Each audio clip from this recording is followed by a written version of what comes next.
পহেলা বৈশাখের আনন্দ শোভাযাত্রার মোটিফ নির্মাতা চিত্রশিল্পী মানবেন্দ্র ঘোষের বাড়িতে আগুন দেওয়ার ঘটনায় মানিকগঞ্জে ৬ জনকে গ্রেফতার করা হয়েছে। এর মধ্যে এক ছাত্রলীগ নেতাও রয়েছেন।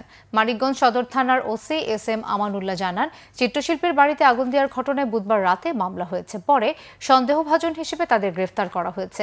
আটককৃতরা সবাই ছাত্রলীগের বিভিন্ন পর্যায়ের নেতাকর্মী।